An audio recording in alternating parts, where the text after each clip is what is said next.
Hi, I'm Tom, and this is your thought for the day. Do you ever get your phone and you open it to maybe contacts or perhaps one of your internet browsers? I don't know what you use it for, but you get your phone and you forget all of a sudden why you even got your phone out in the first place. Or perhaps you go downstairs and you're set on doing something in the living room, and you get there, and all of a sudden it's gone out of your memory.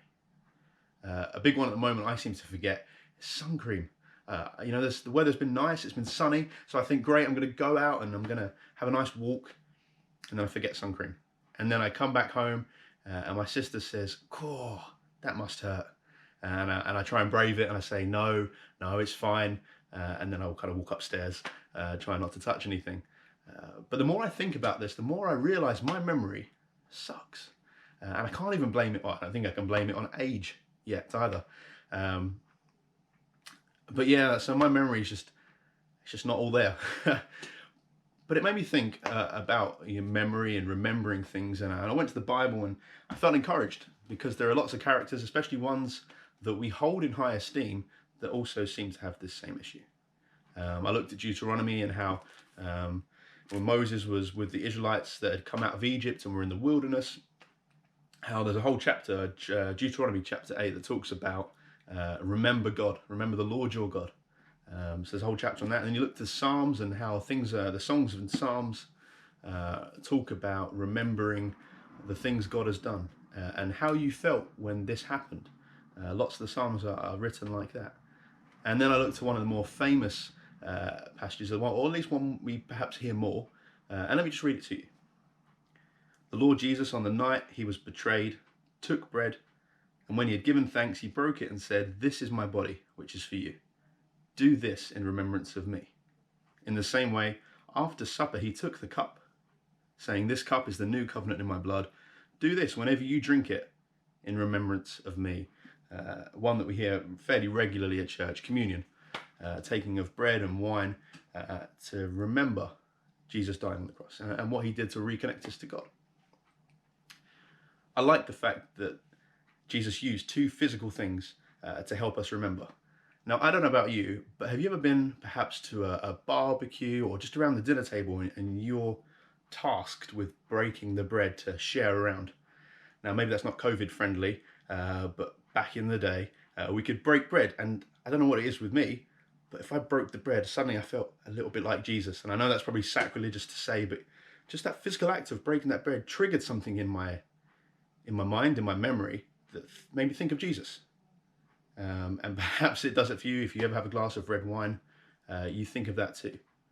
But I like the fact that he used things that triggered a physical response. Now, I have to admit, my memory isn't as good at all the spiritual things or the things that as a Christian we want to be doing. I don't always remember to read the Bible, to pray, to spend time listening to God, to spend time with God. Life is fast paced, and I let it slip. But a few years back, I decided I wanted to get better. I find it's a really valuable and important part of my day. So therefore, I thought, what things do I do that are my daily habits? And I thought, I definitely brush my teeth and I definitely go for a shower. How could I use these in my relationship with God? So I decided every time I was going to get in the shower, that's when I'm going to, as soon as it happens and the water hits my head, I'm going to think of God.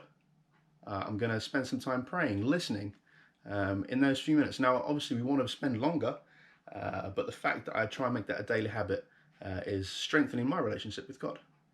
But it also has a trickle-on effect that every time I'm perhaps down the beach and I hear the waves, or I'm in the sea swimming, maybe it's raining, all those different water effects remind me of my decision in the shower to pray and spend time with God. So I find myself in more places than just the shower spending time with God. So I just wanted to challenge you today. What in your day-to-day life are your habits? What can you use in order to remember to spend time with God, listening to God, praising God, holding up your prayers to God? Perhaps it's every time you get in your car. You get in your car and you go for a drive and you remember that when I do that task, that thing, I'm going to remember and spend time. Though do focus on the road at the same time. But perhaps it's every time you get in or out of bed, Maybe it's when you make your breakfast. You put your toast in a toaster and you think, I remember doing this and I've made a conscious decision. I want to spend more time with God. Use that. So my challenge is, if you've got something, great, keep going with that. If you haven't, what can you find to do? Have a great day. Hopefully it's going to be a nice sunny one, and I'll remember to use sun cream. Take it easy.